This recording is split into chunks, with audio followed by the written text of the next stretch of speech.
వెనకట ఊర్లకు పోవాలంటే గుంపులు గుంపులు నడుచుకుంటూ పోయేది. అటెనక ఎడ్ల బండ్లు కట్టుకున్నాం. సైకిళ్ళ మీద ఓడు పెరిగింది.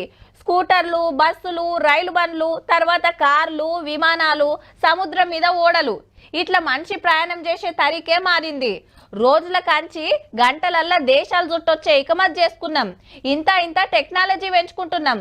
అంతా మంచిగానే ఉన్నది కానీ ఇంకో దిక్కు ఇగో గిట్లయితాంది. ఎందుకొచ్చిన ఏఐ రా అని నెత్తులు పట్టుకోవచ్చు సాఫ్ట్వేర్ వాళ్ళు. ఒక్క హైదరాబాదుల్నే 3 నెలల్లో 2000 మంది జాబులు పోయినాయి అంటే చూడుర్రిగా.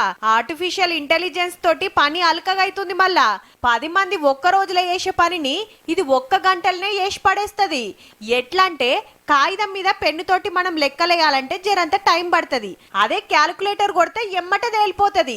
సేమ్ గట్లనే అన్నట్టు సాఫ్ట్వేర్ ఇంజనీర్లు రాయాల్సిన కోడింగ్ సుత ఇదే రాయబట్టే. ఫోన్లు, కంప్యూటర్లు, మిషన్లు, చదువులు, కొత్త గట్టే బిల్డింగ్లు, ఇట్లా అన్నిట్లో వచ్చేసింది. ఇల్లు కట్టాలంటే ఓ ఇంజనీర్ పిలాని గీస్తానికి ఓ 2-3 గంటలు పడితే ఏఐ తోటి నిమిషాలలోనే వేసి పడేయచ్చు. కట్టినాక ఎట్లుంటదో 3D బొమ్మలు సుత చూసుకోవచ్చు. గంత రువ్వడున్నది. పని జప్పునైతుంది, అలకగైపోతుంది. హీగేముంది, కొలువులు చేస్తోళ్ళని తగ్గించి ఈ టెక్నాలజీ పెంచుతున్నారట చిన్నగా.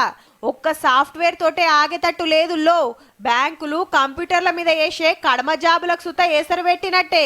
టెక్నాలజీ పెరిగినందుకు సంబురపడాలనో మన కొలువులకు సూటు పెడుతున్నందుకు బాధపడాలనో తెలియకుంటుంది పో.